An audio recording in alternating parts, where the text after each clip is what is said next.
Krishna Krishna Hari Ram Hari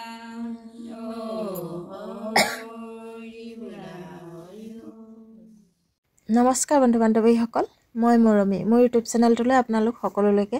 স্বাগতম জনালোঁ হয় মই আজি আপোনালোকক কি দেখুৱাবলৈ লৈছোঁ আপোনালোকে টাইটেল আৰু থাম্বনেল দেখি নিশ্চয় গম পাইছে এইয়া দেখিছেনে এই ৰোগবিধ আচলতে আমি মহামায়াৰ বসন্ত ৰোগ বুলি কওঁ এই ৰোগবিধ মোৰ এই ভতিজা ছোৱালীজনী গাত আজি 7 দিন ধৰি হৈ আছে তেখেতে গম নোপোৱাকৈ তেওঁ গাত এই বসন্ত ৰোগবিধ হ'ল এই হেতুকে তেওঁ ফাইনেল পৰীক্ষা দিছিল যেহেতু বৃহস্পতিবাৰে ফাইনেল পৰীক্ষা দিবলৈ যাওঁতে তেওঁ অসুস্থ হোৱা দেখি স্কুলৰ শিক্ষকে অফিচত পৰীক্ষাটো দিবলৈ তেওঁক অনুমতি জনালে আৰু সেই সাপেক্ষে বিষ কমিবৰ বাবে তেওঁক বিষৰ টেবলেট খুৱাই দিয়া হ'ল আচলতে এই মহামায়াৰ বসন্ত ৰোগটো সকলোৰে এটা নিয়ম থাকে নহয় জানো আপোনালোকে কোনে কেনেকৈ কি নিয়মত কৰে জনাবচোন কমেন্ট কৰি আমাৰ আচলতে হিন্দু সমাজত প্ৰায় এনেকৈ বসন্ত ওলালে আই চাউল মাহ দিয়া বুলি কয় আচলতে আইক এনেকৈ সন্তুষ্ট কৰিবলৈ বুট মগু কল কুঁহিয়া ইত্যাদি পায়স সকলো ধৰণৰ এনেকৈ আগবৰণ কৰি গোপিনীসকলে আইনাম গায় যিগৰাকী বসন্ত ওলাই বা যিজনৰ ওলাই তেওঁক সন্তুষ্ট কৰিবলৈ এনেকৈ তুতি মিনতি কৰে আচলতে ছোৱালীজনী শিক্ষকে আচলতে নজনাকৈ টেবলেট খুৱাই দিয়া পাছত ছোৱালীজনী এনেকুৱা হৈ গ'ল মানে জীৱনত মই সৰুৰ পৰা ডাঙৰ হ'লোঁ এইবাৰে কিন্তু প্ৰথম দেখিছোঁ হয়তো তাই জিও যোৱাতকৈ আমাৰহে বেছি জিও ওলাই যাওঁ নিচিনা কৰিলে কাৰণ আজিলৈকে এনেকুৱা মই দেখাও নাছিলোঁ আৰু শুনিছিলোঁ নিজ চকুৱে দেখা নাছিলোঁ সঁচাকৈ এইবাৰ দেখি বৰ আচৰিত হ'লোঁ মহামায়াৰ মাতৃ যে ইমানেই কাল ৰূপ ধাৰণ কৰি আহে সঁচাকৈ জীৱ জন্তু এনেকৈ জীৱন কাঢ়ি লৈ যায় বহুজনৰ নিজ চকুৱে দেখি এতিয়া বহু অনুমান কৰিব পাৰিছোঁ আৰু সঁচাকৈ মহামায়াৰ মাতৃলৈ মই ইয়াৰ পৰাই সেৱা জনাইছোঁ চাওকচোন কেনেকৈ নিয়ম নীতি কৰি ছোৱালীজনী দুদিন ধৰি বৰ কষ্ট পালে কিন্তু যেতিয়া নেকি তেওঁক তুষ্ট কৰিবলৈ গোপিনী আহি এইবিলাক বুট মগুৰ পৰা ধৰি তেওঁ সাজ পাৰ কৰি ইত্যাদি পায়স বনাই যেতিয়া কৰিলে তেওঁ তেতিয়া উঠি বহিলে আৰু ধুনীয়াকৈ পানী খালে সেইবিলাকত তেল লগালে আৰু কৈছে যে অকমান ভাল লাগিছে বুলি তাৰ পাছত এটা কথা আকৌ হ'ল আপোনালোকে হয়তো শুনি আচৰিত হ'ব কিন্তু তেওঁলোকৰ ঘৰত অলপমান জগৰ লগালে সেই হেতুকে তেওঁ খং বেছি হ'ল বুলি গোপিনী গৰাকীয়ে ক'লে আৰু শেষত এনেকৈ আইনাম গাই থাকোঁতে আচলতে তেওঁ অধীৰে ৰৈ আমনি লাগিলে যেহেতু 7 দিন মান হ'ল তেওঁ গাত আচলতে এই মহামায়াই বাস কৰা এই হেতুকে দেৰি হৈ যোৱাত তেওঁ ইমানেই খং উঠিলে আপোনালোকে দেখি হয়তো নিজ চকুৰে দেখিলে হেতু অনুমান কৰিব পাৰিলেহেঁতেন মই যেহেতু নিজ চকুৰে দেখিছোঁ আৰু ভুক্তভোগী হৈছোঁ সেই হেতুকে ক'ব পাৰিছোঁ আপোনালোকৰ আগত ইমানেই খং কৰিছে মহ যেনেকৈ ফেপাই থাকে গৰমত তেনেকৈ ফেপাইছে আৰু মানে ইমানেই কান্দিছে মই কিন্তু গম পাইছোঁ যে দেৰি হোৱা কাৰণে তেওঁ ইতিমধ্যে মই ভাত খাওঁ বুলি কৈছে আৰু ভাত লগে মাকে ভাত এমুঠি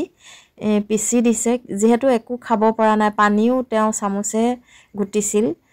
সেই হেতুকে এনেকৈ তুতি মিনতি কৰি থকা দেখি হয়তো আকৌ বেছি খং উঠি গ'ল খঙত তেওঁ ভাত খাওঁ বুলি কৈ ভাত খালে ভাত খোৱাৰ পাছত কিন্তু আকৌ উশাহ ঘূৰাব নোৱাৰা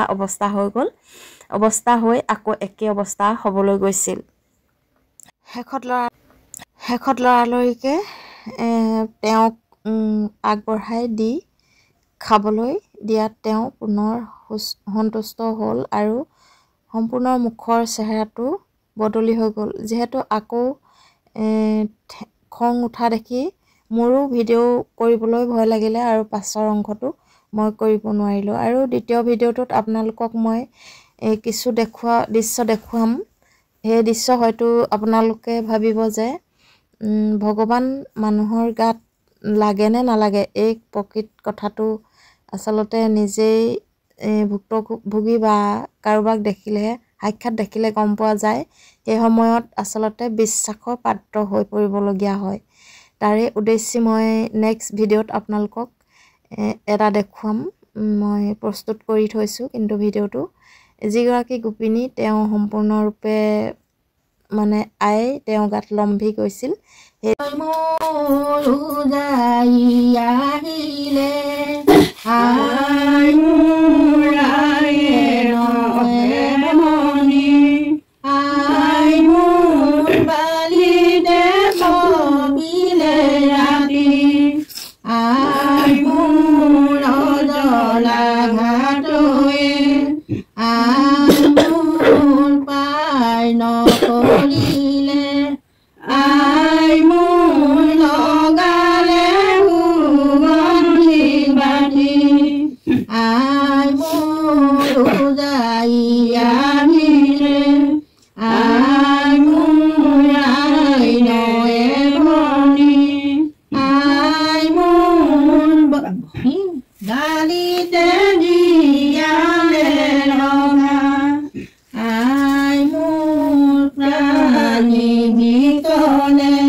অৱশেষত ভয়ে খাই গ'লোঁ বহুত। কাকুতি মিনতি কৰাৰ পাছত আকৌ পুনৰ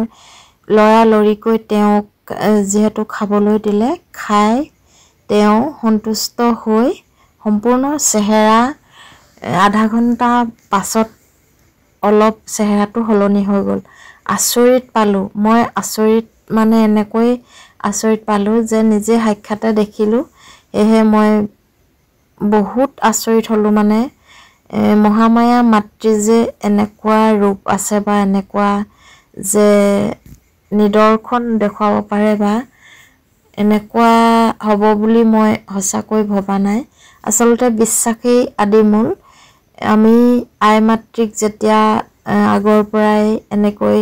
মানি আহোঁ, সেয়েহে এনেকৈ তুষ্ট কৰি এই